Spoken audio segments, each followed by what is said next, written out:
Khairpur report Javed Gopang ड्रिब Mehar Shah दुआ चौक ते पाकिस्तान तहरीक इंसाफ पारा निकतल long मार्च दुआ चौक पहुतो जिते वफाकी वजीर शाह महमूद कुरैशी PTI सिंध के सदर अली ज़ैदी जनरल सेक्रेटरी मुबीन जतोई सईद गौस अली शाह बेन पाकिस्तान तहरीक इंसाफ के कारकुनन के खिताब कंदे चयो तो PTI तरफा सिंध हुकूक मार्च पीपल्स पार्टी हुकूमत खिलाफ कढ़ियो है।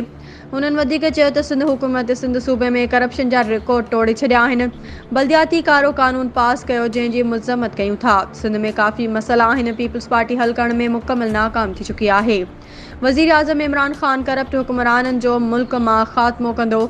सिंध में हारियन सां ज़ुल्म गरीब अवाम जी ज़मीनुन ते कब्ज़ाई गरीब अवाम सां नाइंसाफ़ियूं पीपल्स पार्टी करे रही है। गरीब अवाम PP मां बागी थी चुकी है।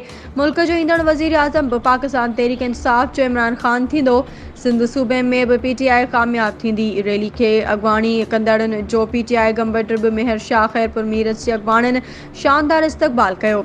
Sukkur division general secretary Syed Shakir Shah, Khairpur अगुणो वज़ीर आला सैयद गौस अली शाह, अगुणो सदर सैयद गुलाम शाह PTI यूनिट ड्रिब मेहर शाह पारा शानदार इस्तकबाल कयो वियो ऐं मथां गुलन जी वर्खा कई वई।